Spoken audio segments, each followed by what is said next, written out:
กลับมาพบกับช่วงที่สี่ช่วงนี้เป็นช่วงคำเพิงเพยคำพญาคำสุภาษิตลาวเนาะ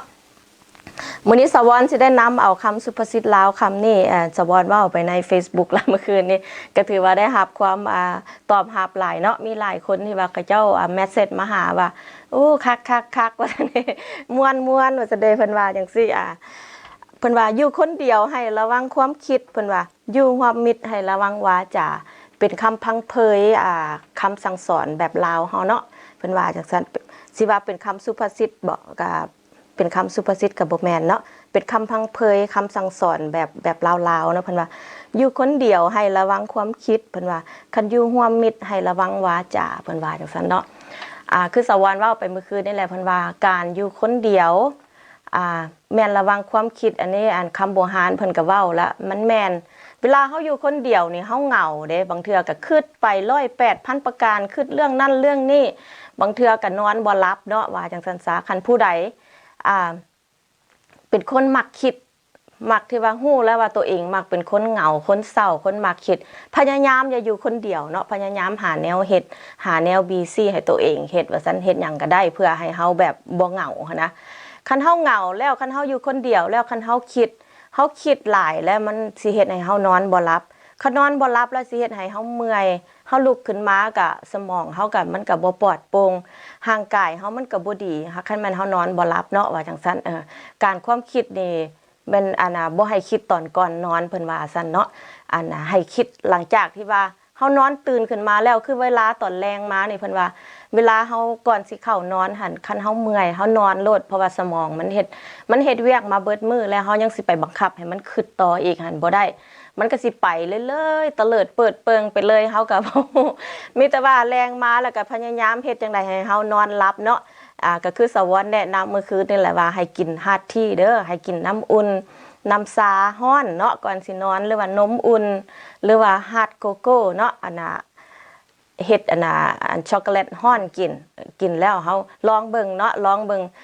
หลายคนเพิ่นว่าเมื่อคืนนี้เพิ่นเฮ็ดแล้วเพิ่นได้ผลเพิ่นนอนหลับดีเพิ่นแล้วก็แท็กมาหาสวรรค์แต่เช้าพุ่นโอ้ได้เรื่องคักๆว่าซั่นเองก็เจ้าว่าซั่นเนาะคันเฮาคิดหลายเฮาอยู่ผู้เดียวแล้วเฮาคิดหลายนี่สิเฮ็ดให้เฮาเป็นโรคประสาทเขาจะว่าซัดเฮ็ดคิดฟุ้งซ่านคิดไปโลเลหั่นนะเป็นมันสิเฮ็ดให้เฮาเป็นพยาธิบัดนี้พยาธิแห่งความคิดนี่มันมีหลายสิ่งหลายอย่างเพิ่นว่าเมกาเพิ่นว่าทั้งเป็น depression ทั้งเป็น anxiety โอ้ยหลายอันหลายแนวบ่ดีว่าซั่นซะฉะนั้นล่ะอยู่คนเดียวค่ะพยายามบ่คิดบ่ต้องคิดอีหยังสิเกิดก็ให้มันเกิดบ่คิดหลายว่าซั่นซะมีแต่พยายามฮอดยามนอนแล้วเฮาเข้านอนโลดบ่ต้องคิดบัดนี้เวลาเฮาสิคิดเฮาคิดตอนไหนเฮาคิดตอนเช้าเฮาตื่นขึ้นมาตั้งแต่เช้าบัดนี้ตื่นขึ้นมาแต่เช้าแล้วเฮาคิดน้อยนึงว่าโอ้มื้อนี้เฮาสิเฮ็ดอีหยังมื้อเฮาสิวางแผนชีวิตแนวใดซั่นเฮาคิดแนวใดเฮาได้แนวนั้นเพิ่นว่าตอนเช้านี่ว่าซั่นลองเบิ่งเนาะลองนำวิธีของสาวรไปใช้ลองเบิ่งเพิ่นว่าซั่นอยู่คนเดียวให้ระวังความคิดบ่แม่นว่าบ่ให้คิดแต่ว่าให้คิดให้ถึกเวลาให้ถึกจังหวะว่าซั่นซะเนาะแล้ววันนี้เพิ่นว่าตัวที่2นี่เพิ่นว่าอยู่ร่วมมิตรให้ระวังวาจาเพิ่นว่าคันอยู่ร่วมมิตรหมายถึงว่าเวลาเฮาอยู่นำคนหลายคนอยู่นำคือว่าแหละร้อยพ่อพันแม่เนาะมีหลายความคิดมีหลายไอเดียคือว่าข้าน้อยเคยไปวัดเนาะอันนี้สิเล่านิทานให้ฟังข้าน้อยเคยไปวัดเคยไปไปเพลเนาะบ้านเฮาเคยไปเพลตอนสวยนะไปตอนเพิ่นสั่นข้าวสวยว่าซั่นซะไปฮอดแล้วก็มีพ่อตู้แม่นายหลายคนเนาะก็บ่ว่าดอกว่าวัดใดว่าซั่นซะบ่ว่าดอกว่าวัดใดฮู้แต่ว่าวัดว่าซั่นซะบัดนี้เพิ่นละมาแล้วเพิ่นละล้มกับเรื่องการเมืองบัดนี้เพิ่นล้มกับเรื่องการเมืองล่ะเสียงละสูงขึ้นผู้นั่นก็วุ่นวายขน้อยเลยจะว่าบ่ได้กินฮอดข้าวขน้อยว่าบ่ได้เอาไปเอามาแล้วบัดฮอดยามยะพอสั่นข้าวแล้วล่ะได้ย่อพระเข้าไปนั่งอยู่คนละแจ่บัดนี้เพราะว่าตอนเพื่อว่าสนทนากันแฮงโพดว่าซั่นซะอันนั้นมันยกตัวอย่างเนาะขน้อยเห็นแล้วขน้อยบ่ได้เรื่องย่านเขาเจ้าสิตีกันเพราะว่าเพิ่นล้มกันไปล้มกันมาแล้วเสียงมันแฮงขึ้นว่าจะฉะนั้นล่ะอยู่ในการร่วมมิตรเนาะการไปสังคมอยู่น้ำหลายคนว่าซั่นเพิ่นว่าเนาะอันนี้ก็ ขอฝากเตือนสติเด้อในคำโบราณเพิ่นว่าจังซั่นอยู่ร่วมมิตรให้ระวังวาจาเพิ่นว่าซั่นฉะนั้นล่ะอยู่ตามโรงจักรโรงงานอยู่ตามสถานที่เฮ็ดเวียกหลายบอนของอเมริกาอันนี้ของอเมริกาเขาน้อยบ่ได้เขาน้อยบ่ฮู้ว่าบริษัทอื่นเขาเจ้าสิเป็นบ่เขาเจ้าสิมี policy ตัวนึงออกมาว่า1อยู่ในบอนเฮ็ดงาน1บ่ให้เว้าเรื่องการเมือง2บ่ให้เว้าเรื่องศาสนาเพิ่นว่า3มาบ่ให้เว้าเรื่องแบบส่วนตัวเพิ่นว่าจังซั่นมีข้อห้ามเลยบอนเขาน้อยเหตุการณ์นี่เพิ่นมีข้อห้ามมีกฎระเบียบอยู่3อย่างเพิ่นว่า1บ่ให้เว้าเรื่องการเมืองบ่ให้ล้มบ่ให้สนทนากันเรื่องการเมืองอยู่บอนเฮ็ดเวียกนอกเวลาเวียกบ่เป็นหยังจะสิเว้าเรื่องหยังก็เว้าว่าซั่นซะ2มาบ่ให้เว้าเรื่องศาสนาบ่ให้เว้าว่าเจ้าไปอันวัดนั่นดีเจ้าถือศาสนาอันนี้ดีบ่ให้เว้าบ่ให้ล้มกันเรื่องศาสนาอยู่บ่อนทำงานบ่อนเขาน้อยเฮ็ดเวียกเพิ่นว่าจังซั่นแล้วข้อที่3นี่บ่ให้เอา personal life เข้ามาในบ่อนเฮ็ดงานคือว่าชีวิตส่วนตัวเฮาอยู่บ้านเนาะมื้อนี้ผิดกับผัวแฮงแหละ ลูกก็เว้าบ่ฟังความซั่นล่ะมาลึงปึงปังอยู่บ่อนเฮ็ดเวียกอันนั้นเป็นกฎระเบียบบ่อนเฮ็ดงานเพิ่นมี3ข้อนี่เนาะที่ว่าเพิ่นห้ามว่าซั่นซะอันนี้ก็แม่นข้อคิดง่ายๆเนาะระบบหารบ้านเฮาเพิ่นก็เว้าว่าอยู่ร่วมมิตรให้ระวังวาจาเพิ่นว่าการออกคำคิดคำเห็นให้สะวอนกันหลายเทื่อตอนก่อนสิได้ฟังคำสุภาษิตตอนนี้ตะกี้สะวอนก็เป็นคนที่ว่า